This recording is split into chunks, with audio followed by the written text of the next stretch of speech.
CTBK is more than just a full-service accounting firm. They are one team with an innovative approach that takes on each new challenge with collaborative problem-solving skills to provide creative solutions for their clients. Based right here in Western New York, CTBK is a champion for your business in our community. Additionally, CTBK goes beyond tax and attest services by offering a wide array of consulting and outsourced solutions tailored to meet the unique needs of your business, allowing you to focus on your operational and long-term strategic goals. Whether you're a large corporation, a small business, or somewhere in between, the team at CTBK is determined to help you succeed. Visit ctbk.com or call 716-630-2400. 716-630-2400 to learn how CTBK's one-team approach can work for you. Welcome to another edition of Tim Graham and Friends, brought to you by CTBK, CPAs and Business Consultants. I'm Tim Graham of The Athletic, here with my usual co-host, Jonah Bronstein of the New Bronstein Times. And joining us for this episode from Manhattan in his CBS News office, Jeff Glor, CBS Saturday Morning anchor, the pride of Kenmore East, Syracuse University, and in September will join the Buffalo Broadcasters Hall of Fame. Are you old enough to be in a Hall of Fame, Jeff? I don't know. It makes me feel old. It also makes me feel like anybody can get in. Well, you do have the credentials, but you're right. You are going to get into your Hall of Fame at a younger age than Tom Brady will be getting into his Hall of Fame. That feels good. So Jeff's also in the Kenmore East Performing Artists Hall of Fame, which I don't have that distinction of saying myself. You will someday, Jonah. Who else is in there? There's maybe Adrian Adonis. I don't know. Adrian Adonis is another Kenmore East graduate who just had a docu episode of The Dark Side of the Ring on this season on Vice. Keith Frank, I believe. They get back into his Buffalo days as a mob tough guy, shaking down people for money owed. Jeff, did you ever have any of those experiences at Kenmore East with the mob? No, I think as a tough guy, as an enforcer. No, that was only when Jonah was at Kenmore East. Well, what's going on in your office? I always like to talk to these big guys, these big guns, and they're coming to us from their office. They have cool stuff in their office. Do you have cool stuff in your office? Yeah. So this actually is a relatively new office. They moved us. A bunch of the executives took over a row where the correspondents used to sit. So they moved us here just a few months ago. I'm actually on the Sunday morning floor, and so you have. Here I'll show you. Let's see. So, I'll give you the office tour, but I don't think a lot of the Sunday morning people are in right now. This is very Letterman-esque. Let's see what we find. Rocca's not here. John LaPook is back there. Jane Pauley's office is right here. Jane's very nice, I have to say. She's not in right now, but if she was, I'm sure she'd be happy to talk to you. And if we go back in the office, it's not that exciting, but I have a director's chair, which is folded up. I should probably put that out somewhere. I don't know, pictures. Iraq, Ghana. First time I filled in on PBS. This is from a dish segment we did in the backyard with an Argentinian chef named Francis Malman. Some awards, more Iraq stuff. Got a Buffalo picture. The family. This is a photo a caricature that they had made when I left Syracuse, the local news job in Syracuse.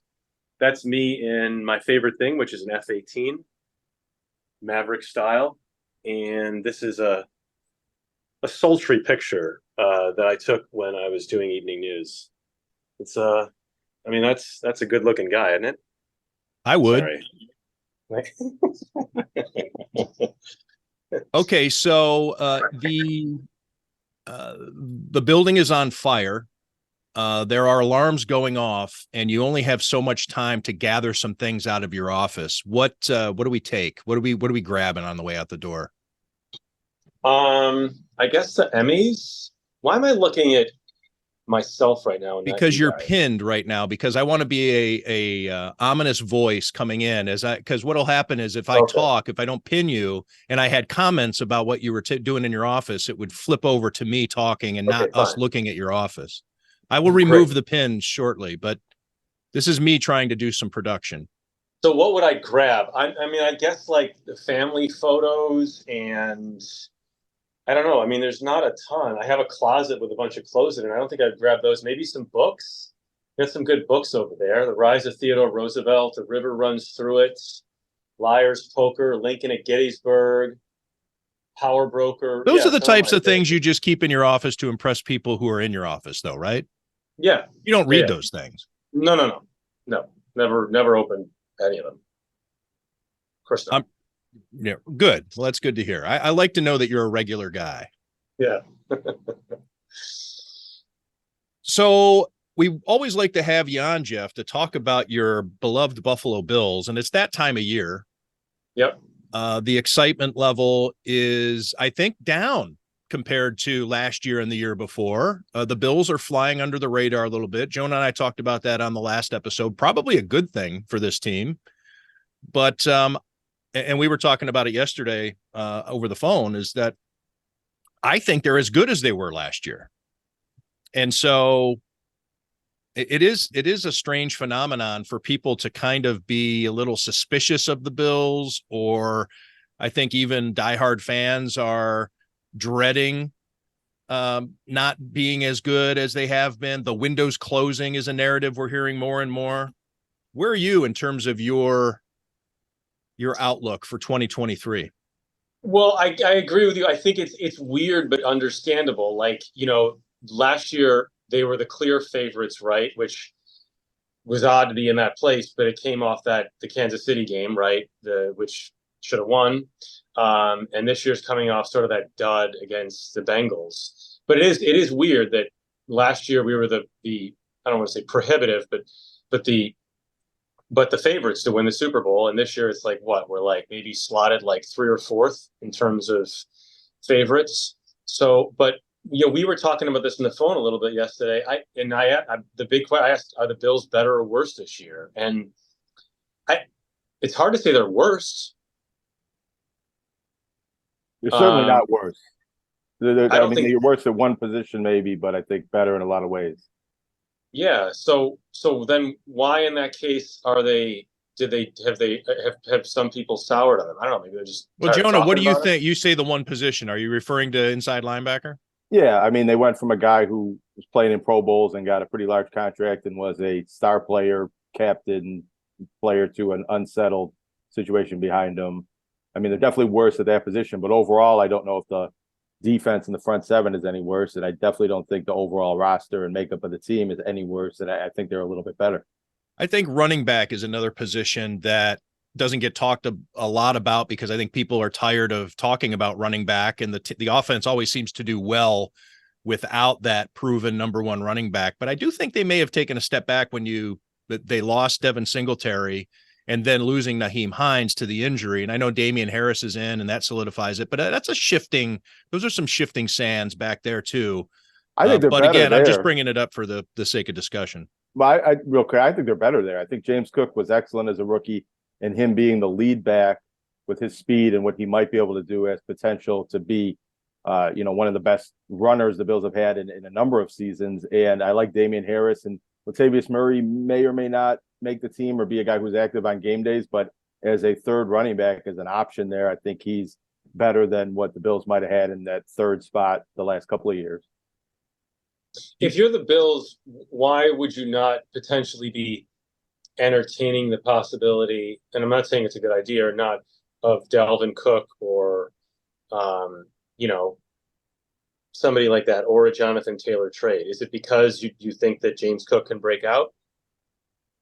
Well, I think it feathers into the overall discussion about running backs in the National Football League now and how they are coming back to reality in terms of the financial situation. They want more money than teams believe they're worth, and getting Dalvin Cook now doesn't mean that you're going to get him for a bargain. Dalvin Cook is no longer a Viking because he wanted more money. Austin Eckler wanted out of Los Angeles because he wanted more money, couldn't get it. A lot of these running backs want it to be 2011. They want it to be 2005 in terms of compensation. And Brandon Beane just doesn't want to commit that kind of money to running backs. That's why he'll never draft one in the first or probably second round, definitely not in the first. And they view running backs to be largely interchangeable and to be one of the best values in the league on their rookie contracts, because that's when you get the most out of these guys on the rookie contract. So I think that's really what it comes down to, is just a financial commitment on a team that has so many other big ticket items that they need to factor in for a long time to come, namely the quarterback and the things that they like to do on defense with their defensive backs in the pass rush. And a quarterback who runs a lot, especially around the goal line, reduces the need for a high-priced feature back. Well, it also increases the risk of injury to that quarterback. You aren't sold on Kyle Allen, Jeff? I think Kyle Allen is tremendous in those goal line situations, and he can pound it in like Craig Hayward. I mean, listen, the other question I got from my brother, I'll give him credit, is he asked me, why not mortgage the future a little bit and go for a guy like Bijan Robinson in this year's draft? First off, I want to know where you get off coming on Tim Graham and Friends, brought to you by CTBK CPAs and Business Consultants, and ask the questions. I know you're a professional journalist. I know you're a serious Big J journalist, but you're the guest on this show. And you were not asked to come on this program to have your little personal sports talk program where you get to ask the questions and find out. So you are the guest. You're supposed to be telling us what you think. All right. Or do you want, right. Can you at least understand that premise? I mean, I'll answer your questions, but I just want you to at least, if you can fathom where I'm coming from. This happens every time, I feel like. And I just start popping off questions like, yeah, you're right. I'm conducting the podcast. And in fact, I'm not. Which improves it dramatically. I mean, I'm pushing back because I'm a little intimidated. And quite frankly, I don't like being put in my place. And you are showing me how it's done, and I don't like it. So I'm trying to flip the script a little bit and feign disgust when really I'm urinating in my drawers. Well, I'm sorry if I did that. I promise that's the last question I'll ask during this. No, come on. That's why we always have a discussion when we come on here. You end up asking. That's what I enjoy. We have a discussion here. You're not getting peppered with questions. All right. So answer the question then. Well, I think similar to what I said, I think that there was no way that he was going to last into a round where Brandon Beane is comfortable paying that type of position. I don't want to say that type of position because when paying running backs, Bijan Robinson was going to be an early pick, and the Bills just don't want to make that commitment. They want to spend it. They want to spend their money somewhere else. It would be a great addition, though. I agree. The thought exercise you hear all the time is, and I've had this question in my mailbag once or twice. What would be better if the Bills had, what would put these Bills over the top, or the 90s Bills over the top? Thurman Thomas on this current team or Josh Allen on the 90s team?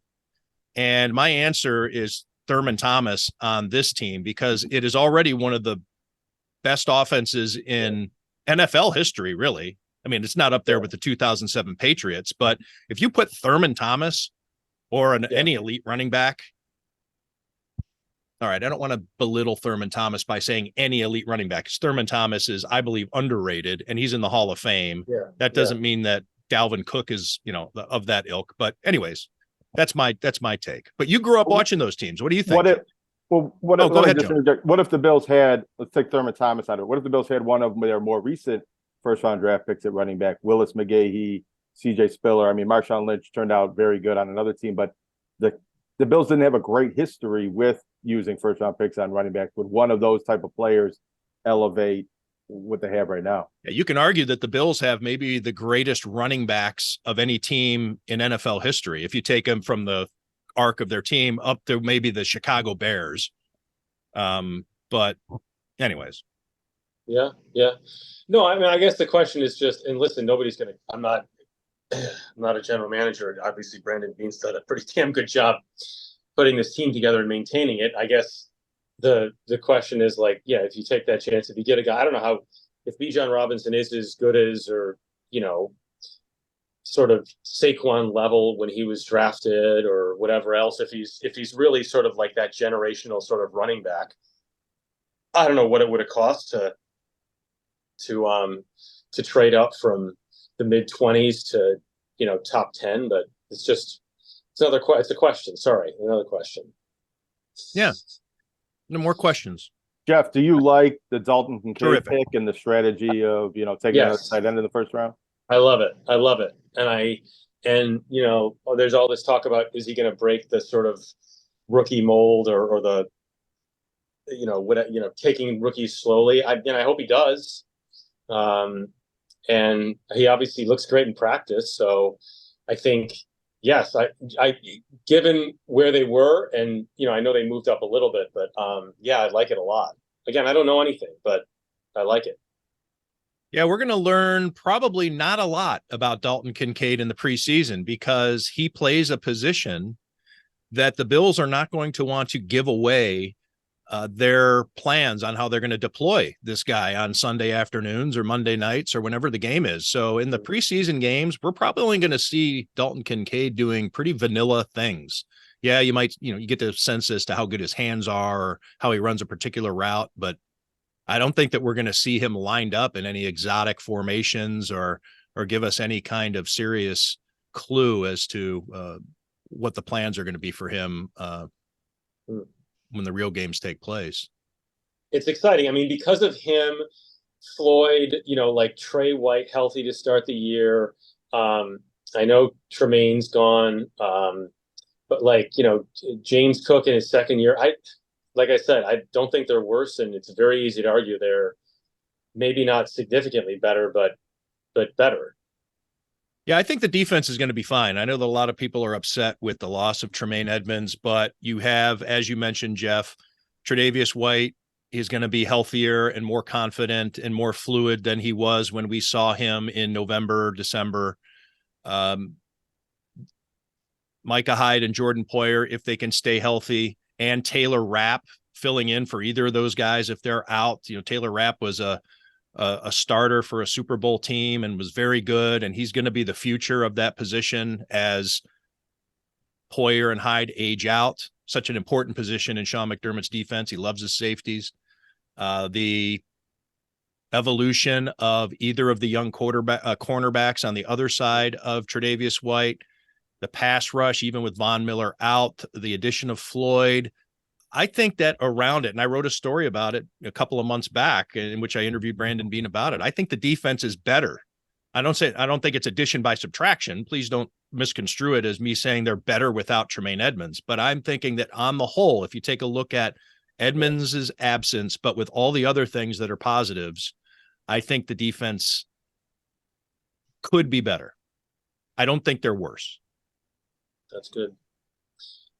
And Matt Milano, Matt Milano is a superstar, or he should be. He's a superstar talent. He's not an everyday household name. But the Bills couldn't afford to pay Tremaine Edmonds anywhere near what he got in Chicago. But also the commitment at the linebacker position would have been way out of whack because Matt Milano's getting paid well too for being a damn good player. So I'd push back on that. Got to pick your spots as to where you save your money. I'd counter that a little bit with Milano in that, now we'll see if he is a superstar, because maybe there was something about the mix with Tremaine Edmonds and what he was able to do on the outside and not having to overcompensate for anything with the other linebacker position, if he's still an all-pro or if something is lost with a, not a lesser player, but a different player playing next to him. Yeah, that's true. And they deployed him differently after Von Miller got injured. Once Von Miller was out of the lineup, we saw Matt Milano blitzing a lot more. He was unleashed a little bit. That wasn't their preference, even though Matt Milano made a lot of big plays in that phase of the season without Von Miller. But I think in a perfect world, obviously they don't want him doing that because they didn't have him doing it until they were forced to. I'm sorry, Jeff, go ahead. No, it's all right. Feel free to join in. Who was the Jets quarterback that he pulverized? Mike White. Oh, Yeah. Geez. Remember that? Folded him like a backyard chair. That was an unbelievable hit. I'm a big Matt Milano fan. I get what Jonah's saying, but I wouldn't be surprised if he's even better this year. Jeff, you're coming back to Western New York for the Buffalo Broadcasters Hall of Fame induction in September. Mm-hmm. That is the regular season. Are you able to time it up, or do you have games circled on the schedule this year that you A are going to attend, or B are just excited about? Because you are a super fan, you do travel to see your Bills. We were talking about this. The family was talking about this over the weekend and trying to figure out which games we would get to. I may or may not get to the Monday night opener here at MetLife, surrounded by Gang Green. So we'll see on that. We were talking about possibly the Raiders game, which is the home opener, right? I think week 2. Mm-hmm. And then I'd love to get to I'm trying to figure out a way to get to the London game. We'll see. But I think that could be kind of cool. I don't know. The kids are excited. My daughter especially is very anxious to go because she says you only take Jack to sports games. And so she wants to get on the sports bandwagon. And we tried to watch the Hall of Fame game last week. My son was away at camp, and I said, all right, you want your football education? Well, wait a minute. If you want to get her into sports, why are you doing that? I don't know. I mean, why are you having her watch the Hall of Fame game? Well, yeah, it was bad. Because she knows her father. She can tell her father's not even into it. I know. Well, you were probably on your phone. You're looking out the window. I was starved for football. Yeah, she didn't last long, but I was trying to give her. You're right. It's. But listen, I give that. It was. I know you got backups to backups playing, but I thought that Tirico and Collinsworth were on their game, and it was was just fun to see. It was like the first sort of like nationally televised football NFL game since the Super Bowl, so kind of a big deal. As a professional broadcaster, is that an insult? Are you a journalist? Or are you a broadcaster? You're a broadcast journalist, I guess. Yeah. As a professional broadcast journalist, what are your thoughts on the different crews? Everybody has their opinions. You just mentioned Tirico and Collinsworth. There were some kind of bigger stories last year about guys not doing as good a job as they used to. Tony Romo took a lot of heat for not being prepared for games. Al Michaels didn't sound like he was totally connected to the broadcast anymore, doing his gig for Amazon or whatever it is. People were wondering what, Al Michaels just didn't have it. What are your thoughts on the different crews? Rank your top few, or is there one you hate listening to? I mean, Al Michaels, I think, has always been, the gold standard for me. And yeah, I know he's doing Thursday nights now. I guess the biggest thing that's sort of that I've been a little confused by, and I'm not the only one, I think, in recent years, is these guys getting like these $15-20 million contracts a year. And I'm like, they're really good at what they do. And they're the most well-known. Are they like that much better than the guys making $1 million or whatever else? I don't know. There's sort of this, it just seems there's this weird imbalance right now. And, Prime, and I know there's more competition now, but there's been a bunch of contracts handed out that seem kind of nuts.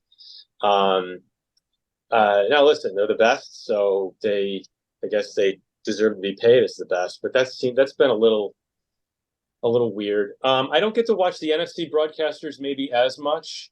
I guess the big thing is what part of the talk last year was, what's going to happen when Brady takes over, like in the Fox booth, because people thought Olsen was doing a really nice job. So I don't know. I'm not going to ask you what you think of that because I'm banned from asking questions, but I I'd love to I'd love I'd love to hear what the audience thinks.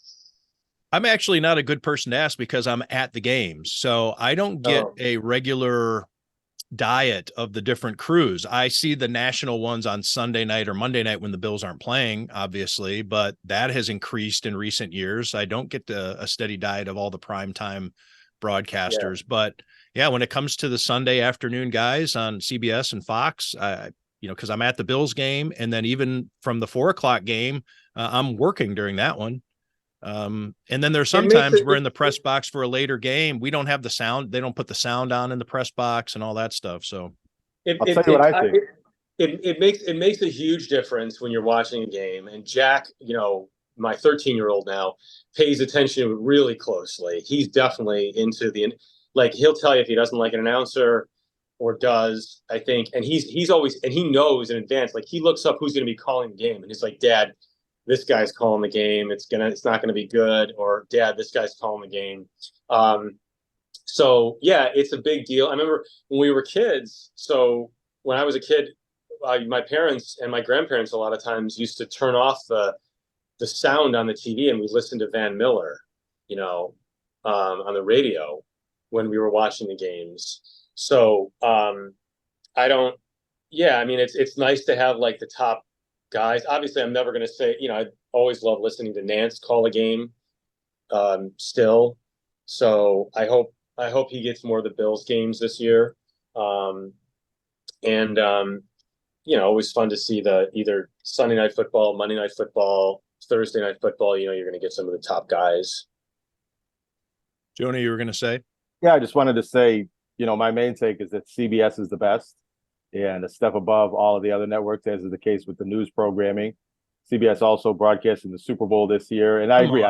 Look, but I do. I like Jim Nance. I like Tony Romo. I like the combination they have there, and I like the CBS games better than the other games.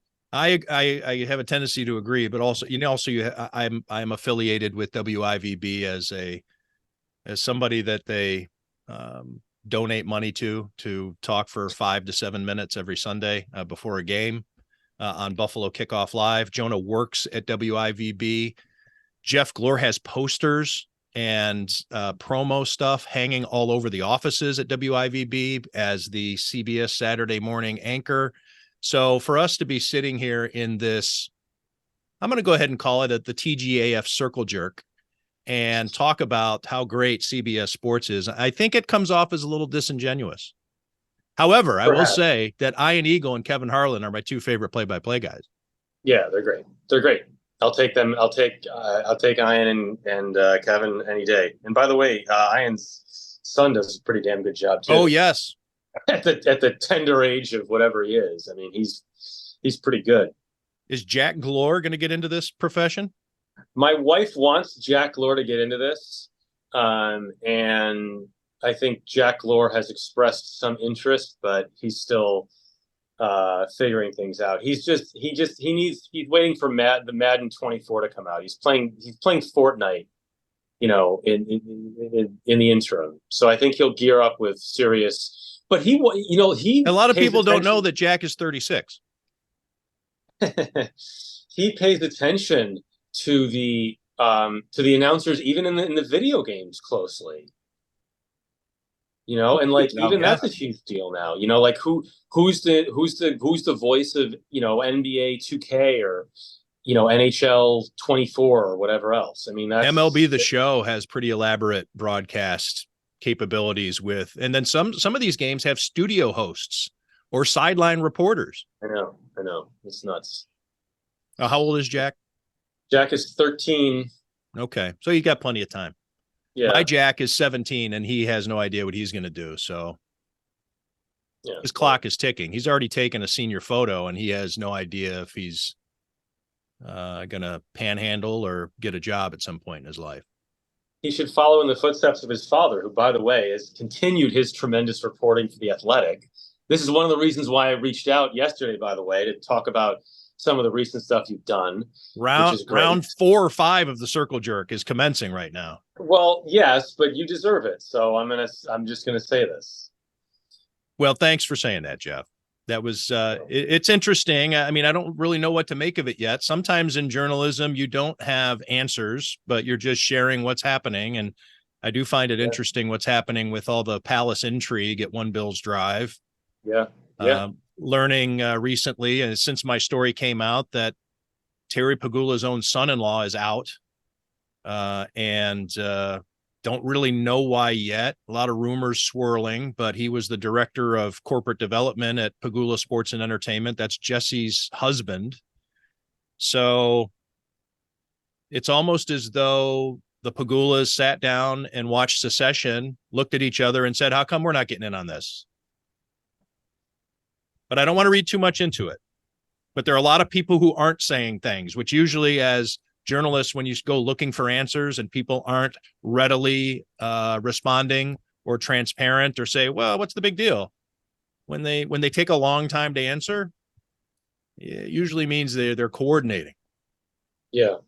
But well, the bottom line is that Terry, not that he wasn't engaged before, but is now more hands-on football wise. Yeah, I think that, that's the story that came out on Saturday that I wrote. It's a lot of people wanted to know why Ron Raccuia was out as the COO after just a month earlier.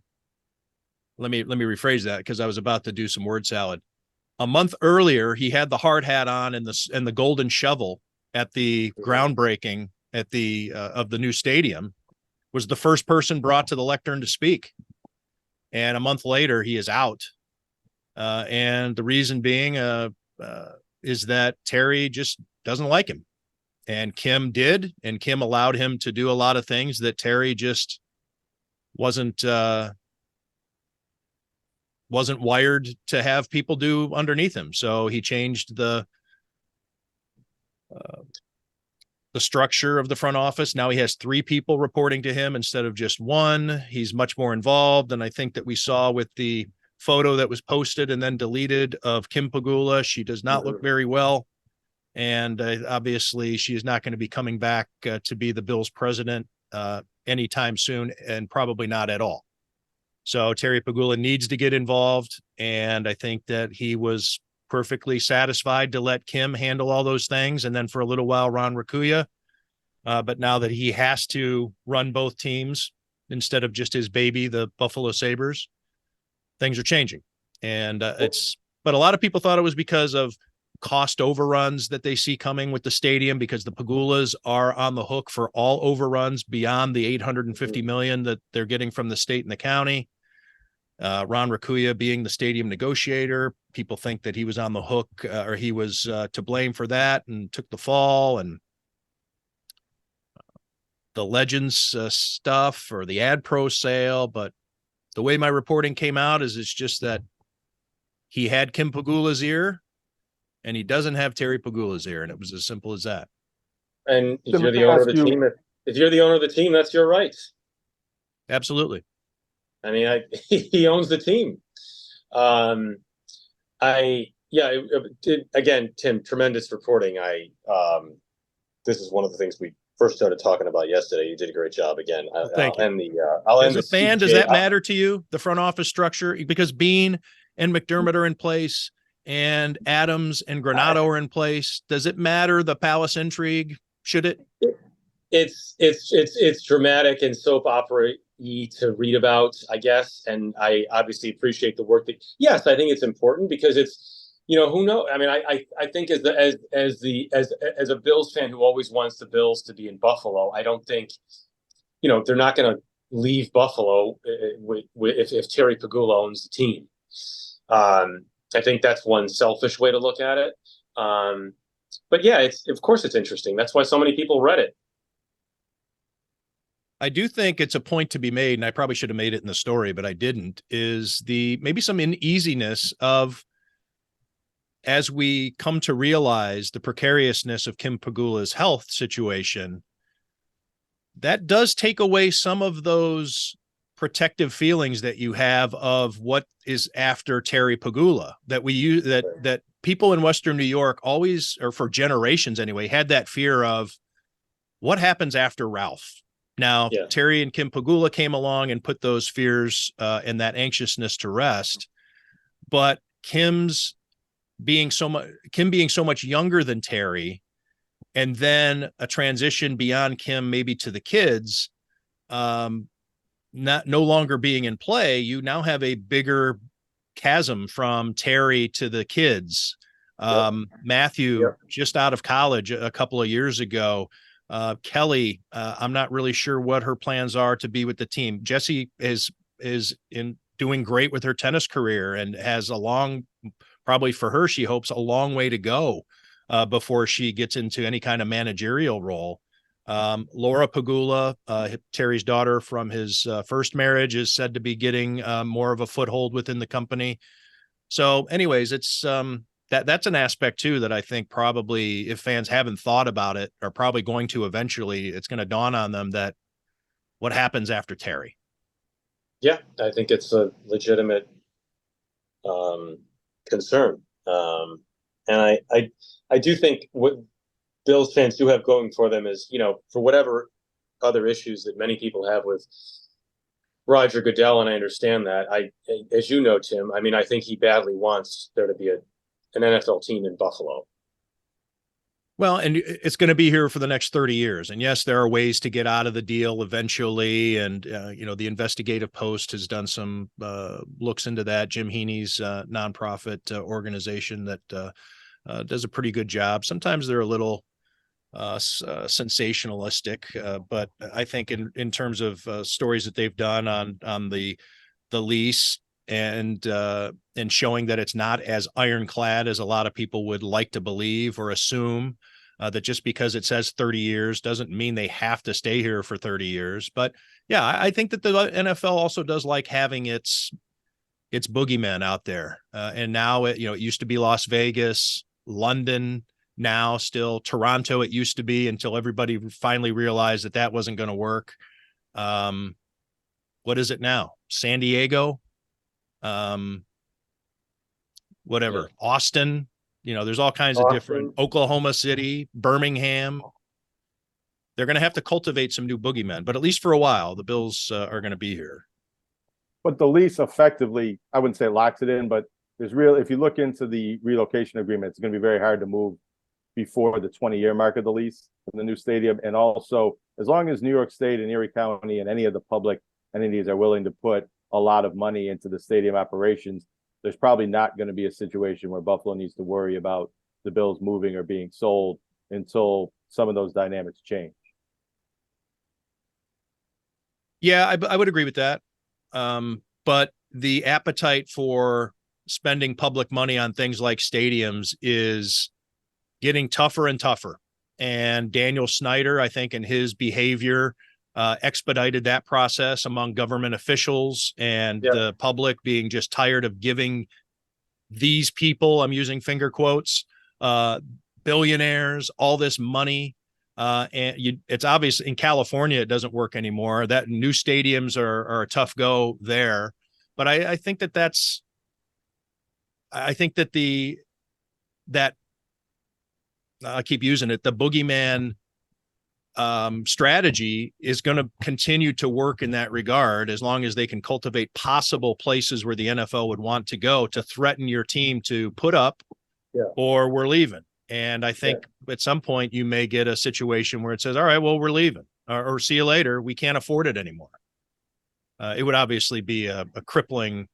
It would have been crippling for Kathy Hochul's political future or the ability to even come home to Western New York. But I don't know, Jeff, you have thoughts on this. I know we're probably unwinding this string more than we need to at this point. Maybe, or maybe not. But just your thought on public money, as a Western New Yorker, but also as a journalist who looks at things critically. I don't think we've maybe talked about it. What are your thoughts just on the breakdown of the $850 million in public money going to a corporation that does billions and billions in revenue, 20 billion or 16, but whatever it was the last time they filed some tax paperwork that gave us an indication? We're doing a story. So we're working on a story on this. We're going to be doing a CBS story at some point here on stadium funding. Not, I guess I'm giving that away. We haven't even really started to shoot it yet, but we've been talking about it. We're gonna shoot it. And I think it's actually, we're working on like a two-part thing. One will be on sort of funding and that stuff, and not just bills related, but across the country. And the other one's on just sort of the design of the stadium. So I think the funding story will have a slightly harder edge, although we'll see where it goes. But I guess as a fan only and a Western New York native,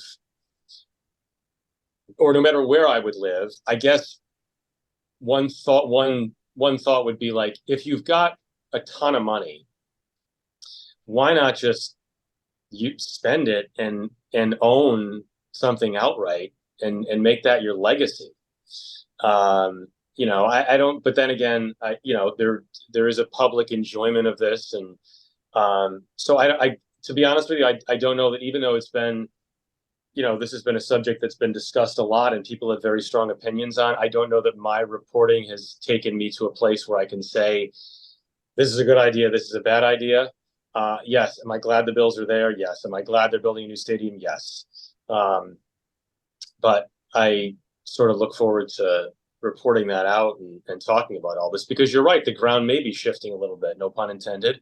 And if there's less an appetite now, then maybe these deals change in the future and there is less public funding. But by the way, again, if you're I don't know, throw out a mega billionaire name, if you're worth $30 billion, and Terry's not worth that, but you have the money if you want to just do it yourself, right? Cranky did, right? Yeah, and I think that, and some owners have, the Steinbrenners, they want to own everything that they do. That's, I think that there was some, I'd have to go back and check my notes, but I think Yankee Stadium was built with some bonds, municipal bonds and things like that. But MetLife Stadium, Jerry Jones's stadium, Robert Kraft. These guys in the bigger markets, they do that. They can afford to pay for their own stadiums because, that property is always going to be worth a lot of money. They're always going to have full buildings. They can always sell their suites.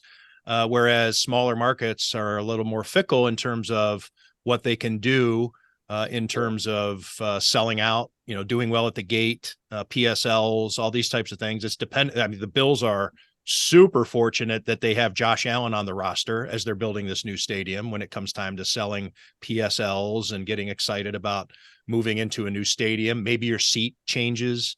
There are going to be some season ticket holders who lose their seats, period, because the stadium's getting smaller. There are not as many seats as there are season ticket holders currently. I should say there will not be as many seats in the new stadium as there currently are season ticket holders.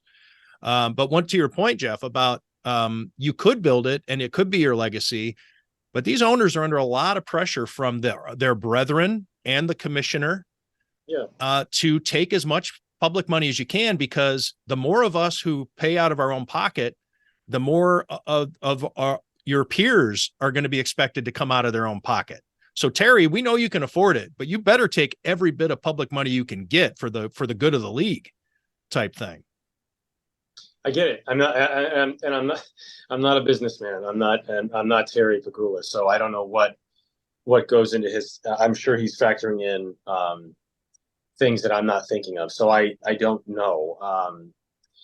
But yeah, it's a good point. And it'll be interesting to see how this, so Nashville's building their new stadium now too. And that's been a controversy as well. Yeah, in fact, I just had some notes here from my coverage that I was doing on the management shakeup at One Bills Drive, because the stadium overruns were a big part of people's guessing as to why Ron Raccuia was out. But yeah, I happen to have it here. It is at least $1.26 billion in public money for a budget right now of $2.1 billion stadium. So a little over half. And and that stadium is going to be more expensive, or at least projecting to be more expensive than the new Bills stadium, which right now has already gone up from 1.4 billion when the agreement was made, or the memorandum of understanding, to 1.54 billion already. So that's an extra 140 million projected to come out of Terry Pagula's end.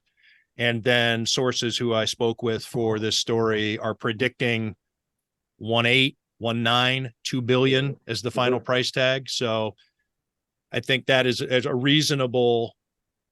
It was a reasonable assumption when people who predict these types of things and have access and some insight on the stadium to think that's why Ron Raccuia was let go, is because the receipts are coming in on this stadium, and Terry Pagula can't like what he sees. Well, boo-hoo. I think it's better for the overall situation and the public and the state in general if it gets closer to a 50-50 split on the cost of the stadiums, or maybe even a situation where ownership pays more than the public money. And they're going to pull in a lot of revenues over the years. The Pagulas aren't going to lose money on this project. It just might be a few more years before they recoup their investment if these overruns get too high. I would agree with that. And that's what a lot of people from the state and the county side of things have to say about the stadium deal. I have some quotes that didn't make it into the story just because the overruns didn't turn out to be as big of a deal. But when I asked, where are these overruns happening? Quote, everywhere. And then somebody else who I spoke with gave me the comment, it's looking better for the state and county every day, this deal that was made. And the reason that the people on the state and the county side are crowing a little bit is because when the deal was made, they took it in the shins quite a bit. I mean, the people were really upset that the state and the county were giving too much. And now as time goes on, it's going to shift to, like, as you're saying, Jonah, maybe closer to 50-50. Maybe the Pagulas are paying a majority of it. And the state and the county and the people, the fans who attend these games have a stadium that it's worth 2 billion, but you negotiated the worth at 1.4. I mean, you think of buying a car. You think you work out a deal, and then you show up at the dealership and the guy says, you know what, we're out of that model. I know we agreed on this price, but here's the next model up because we have it in stock. And we're not going to charge you, and we're not going to charge you for it. Go ahead and take that. But agreed. Also, I'm of the mind that stadium should be 100% funded by the owner. And I would have liked to have seen this stadium in the city with the dome and the whole thing, the whole shebang. But yep. I don't get to choose. And my job, I thought, as I was covering it, was to paint a picture of reality, not what my wants or needs or advocating for anything. And I knew all along this stadium was not going to be built downtown with a roof on it. Tim, do you think the overruns might potentially lead to certain things not being built, or certain features of the stadium having to be cut out of the plans? Or maybe the giant buffaloes, are we not going to be able to? There are things where that could change, but from my understanding, when the contracts were signed, there are standards that must be met, and there are NFL standards, and there's all kinds of things, and it becomes difficult, if not impossible, to remove things from a project once it's already been laid out. But you can change things, like, for instance, in the tabletops in the restaurants are not granite anymore. They're going to be wood, something like that. But in terms of the general, I'm talking like, you're not going to replace things that were supposed to be made you're not going to turn things that were supposed to be glass. We're going to brick them over. In terms of the general scale, like the main parts of the stadium, the spaces, the suite areas, the VIP stuff, it's pretty much has to stay because it's in the agreement. And listen, I mean, not that $1.4 billion is not a lot of money, but that number, given the cost of some of these other stadium projects you've seen, it always seemed kind of low to me. Well, the first number that came in from CIAA Icon that the Bills contracted to do a study on what the stadium would cost came in at 1.5 billion. Then when they got in bed with Legends did its study, and it came in at 1.4 billion. So this was before, these were using like materials there's COVID stuff baked in here where the economy was a lot different than it is inflation. We've been talking to, you turn on the nightly news or CNN or Fox News or whatever, and everything's about inflation. Well, that's happened within the last couple of years. You have New York, union prices and the weather in Buffalo. There's all kinds of things that can cause delays. So the projected number before the deal was even struck went down somehow by $100 million from CIAA Icon to Legends. And then, so I think that the state and the county liked those numbers. They were negotiating off of those numbers, and maybe not, maybe more than maybe. This is an educated projection on my part, that they were thrilled to go ahead and hammer out an agreement, and knowing that the Pagulas were on the hook for the overruns, and sorry, we assigned the agreement, go build your stadium. We know it's not coming in at 1.4 or 1.5. So go ahead. You're on the hook for the rest. Well, maybe Terry knew all that to begin with, and he knew it was going to cost a lot more than that. And he was prepared to pay for those overruns, but that's why he wanted the public money. I don't know. No, nor do I. And Terry Pagula hasn't done an interview outside of the Bills in-house media for years. And I don't know that he'll be doing one anytime soon. And things have gotten only more difficult for him with his family and, the state, he's just not he's not a chatty owner, never has been. And he has reasons to talk even less now than he used to. Jeff, what else? Go ahead. No, it's all right. Well, listen, I haven't spoken to him in a while, but I enjoy the time we did spend together, which was years ago now. But I get there's a lot happening. So, I don't know. I don't know what his what his thinking is right now. And I'm not saying that in a bad way, that I think he's thinking wrong necessarily. I just, you're not going to know unless he talks to somebody. And I'm here. Same. Yeah. We'll race. We'll see who gets him first. Yeah. I like your chances, Jeff. What else are we working on? I have a story coming up this week on a wonderful author, one of the most challenging writers working today, novelist. Her name is Lauren Bucas. She wrote a book. Her big breakthrough was she grew up in South Africa, then moved to London. We interviewed her in London a little while back. She wrote a book called Shining Girls, which was turned into an Apple TV series with Elizabeth Moss. And she has a new book coming out called Bridge, which is sort of a mother-daughter story, and it goes into the multiverse and alternate realities. She is like stunning wordplay. Just a really good book. She's a magician on the keyboard, and I really enjoy the stuff she does. So we're doing that this Saturday, and then we got a whole bunch of other stories planned. But I also we were in London. We also did talk to Ken Follett of Pillars of the Earth fame. So he's got the final chapter in the Pillars trilogy, or I guess it would be 5 books, 3 books, 5, coming out in September. And I'm always trying to get back into an F-18, which I'm closer doing. I don't know if they're going to let me actually pilot it like Tom Cruise did, but I'll learn if they want me to. Let's take a look at that triptych of photos that you have behind you, Jeff. So you just say you want to get into the second photo. You want to get back into that seat. Yep. I'm quite certain that you don't want to get back into the anchor seat at the local Syracuse affiliate. What about the one on the left? Here we go. No, I love what I'm doing right now, Tim. You know that. I get a chance to travel, and I get a chance to travel. I mean, I'm not traveling this week. I'm actually filling in for John Dickerson on the primetime show here, which John is doing a great job with. But I get to travel during the week, and we get to shoot, whether it's an environmental story or an author or a story about a movie, anything we want to. I mean, we put a lot into these, but they give us room to run, which we really appreciate. And then I get to, co-host the show on Saturday morning. So it's, we're having fun. How do you pitch or receive your stories? So you talk about the two upcoming stories that you have with these authors. Are those generated by you?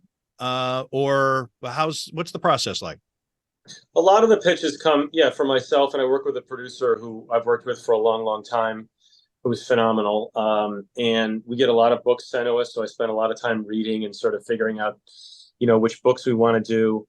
And so I would say what we do is probably, a third of what we do probably around there is books and authors. And, maybe 20% of what we do is like chefs and food stories, although we've been doing a little bit less of that recently. I have. And then the rest is sort of a grab bag of environmental, climate. We do a lot of, I like adventure stories. Big adventure stories, I think, is the number one goal. And if we can put sort of an adventure that I can take and put, with meat on the bone there. Like, I didn't go up in an F-18 just for the sake of going up in an F-18, and wouldn't do it again. It's a story about how they're trying to build planes that can, lower the impact of a sonic booms to increase the speed at which we travel. So you can get to, London in 2 hours instead of 5.5.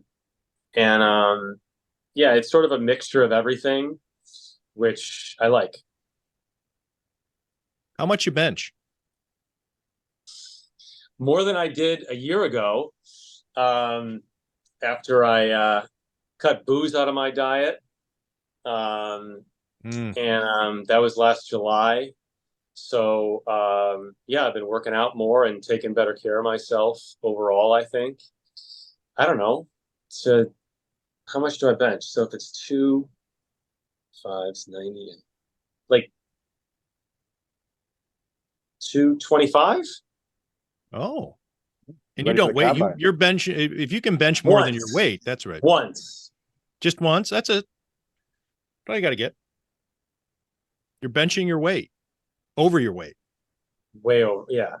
No, I was Not benching my weight yet. You still got a ways to go before you get that. My kids looked at me. It was like I was in Florida with them, and it was like last March or something. And they were like, I had like a tighter, like, Daddy, you're fat. And I was like, so I wasn't. I was just. It was like the heaviest I'd been in a long time. I'm self-conscious talking about this, but I will. But I'm like, listen, I need to get in better shape. I need to take better care of myself. And I've tried to do that for the last year plus. Well, you're looking good. We've talked about this, Tim. But I haven't seen those guns. Yeah. I mean, that is pretty freaking impressive. I always ran and I always did biking, but I think for a while I was neglecting the guns. And so I've just given the guns a little more love over the past, year. Well, maybe you have a future in other parts of broadcasting. Oh, I knew it'd get uncomfortable at some point. I don't know what. I don't know what I'd like to spend a month as your agent just so I could pitch different companies about Jeff Glor projects that I think he'd be good for. I'm trying to get Jack into working out too, because my wife's she's a personal trainer. She teaches fitness classes. She was a college cheerleader, so she's always been in great shape. And I look back at some of these photos from like a couple of years ago, and she'd always kept herself in shape. And I'm like, Jeff, what were you doing, man? Come on, pull it together here. So I'm trying to pull it together. Where'd you meet her? At Syracuse? We met in Syracuse, but not when we were in school. I had been out of school for 2 years, and she had just graduated. All right. So were you working at Syracuse Station then? I was working at the Syracuse Station, and then she started there working on the assignment desk, and that's where we met for the first time. Yeah. And then what a and then great we story. sort of and then we sort of drifted apart for a while, and then got together like a year and a half or so after that. And she's not from Western New York, though. No, she's from Pennsylvania, northern Pennsylvania, not far from Binghamton. All right. All right. I approve. I don't know why I'm asking you these questions. I'm saying, all right, like, okay, fine. She's an Eagles fan. Awesome. Which, by the way, the It NFL might have to come into play at some point. You would hope it does. I would be thrilled with a Bills-Eagles Super Bowl. The NFL just released their top 10 players. Like, I think so. I saw it on Instagram, and I think Josh Allen's number 8, and Jalen Hurts is 3, and Joe Burrow is like 5 or 6. I like Jalen Hurts. I think he was phenomenal last year, but like, is that, I don't know. And these are the players. The players vote on this, so you can't blame the media. Yeah. Yeah. It's not like keeping Alex Mogilny out of the Hall of Fame or anything like that. There's no these are the players voting on it. Yeah. Bosa was 4. I was surprised by that. I mean, great player, but that's a big number. I think Josh Allen's the second best quarterback in the NFL. I agree. And I'm never known as a homer around here. I'm usually the cynic, but I think going into last year, I thought he was number 1, and Patrick Mahomes over the course of the year reminded me that, okay, there's still a little difference there, but I think what Josh Allen can do is special, which is why I wrote the story I did to preview the 2022 season, in which I compared what Josh Allen does as reinventing the quarterback position, like Randall Cunningham did back in the whatever year that was. He was on the cover of Sports Illustrated's preview edition as the ultimate weapon. And I think that Josh Allen is Randall Cunningham, but add a fullback in there too. Yeah. Add, because you got the weight difference and everything's, he's better than Randall Cunningham as a quarterback, and he's a better runner than Randall Cunningham. So, anyway, yeah. Speaking of Eagles, anything else you want to talk about, Jeff? We kept you on the horn here for a long time. Jonah, anything you need to needle Jeff about? Any secret Williamsville East shit you guys need to discuss? Kenmore East. Kenmore East. See, I do that all the time. You're allowed to swear on here? Yeah. Fuck yeah. Okay, great. What's Jeff Glor's familiarity? I said circle jerk several times. I mean, that's pretty. That's true. That's true.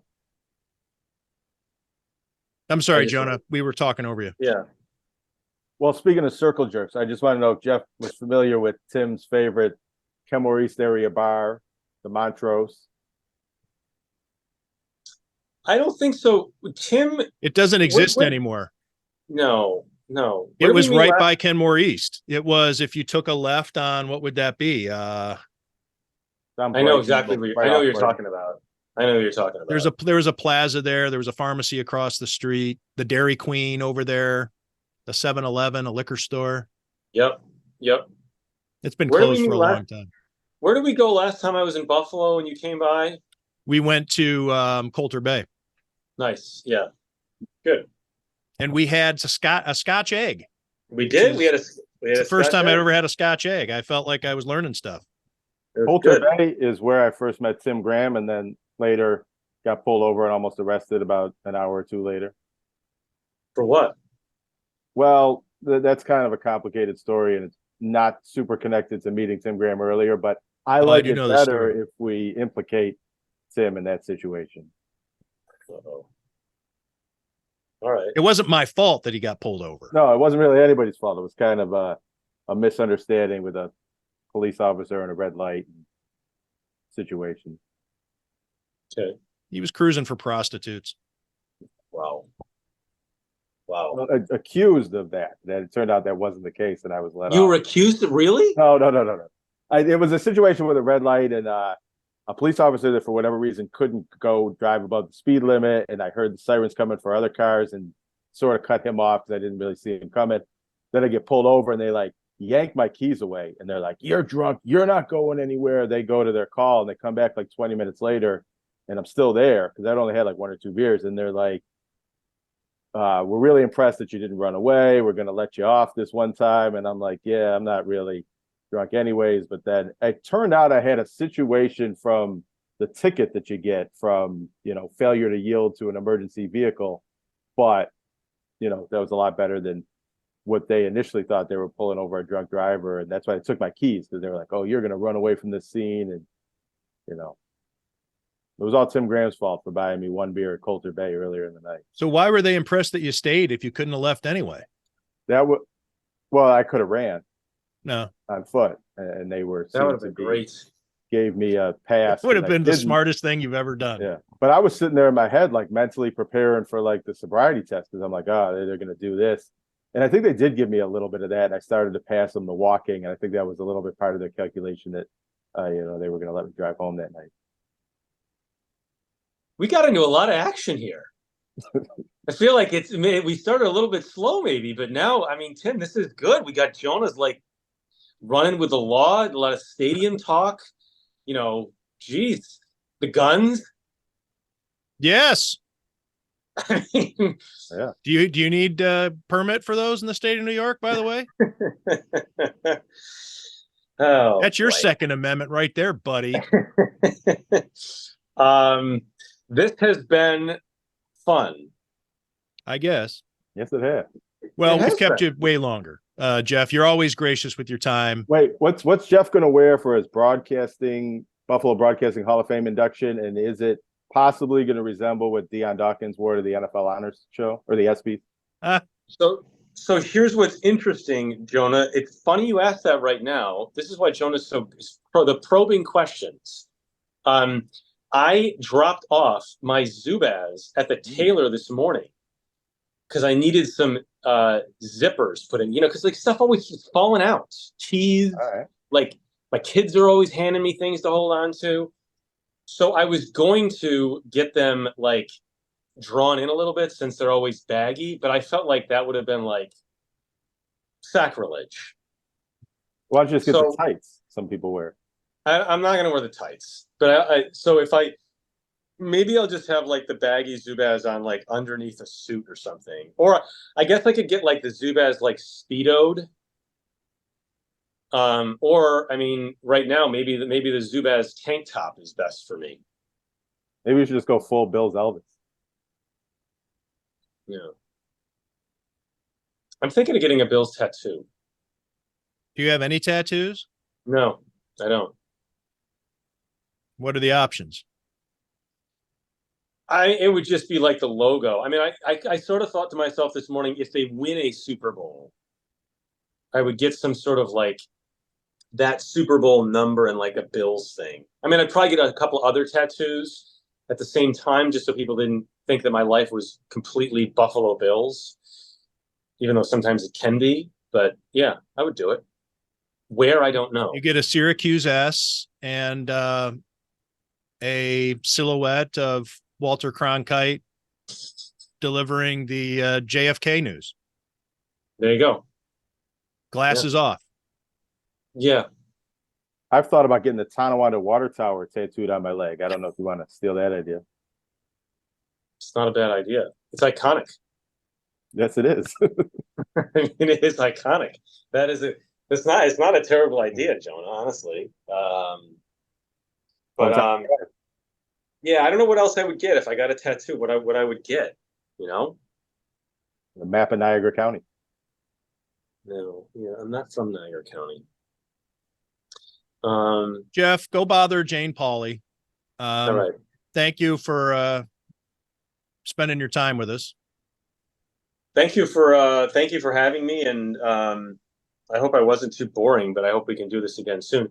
Listen, Tim, seriously, the work you're doing, I don't mean to CJ it again, but it's awesome.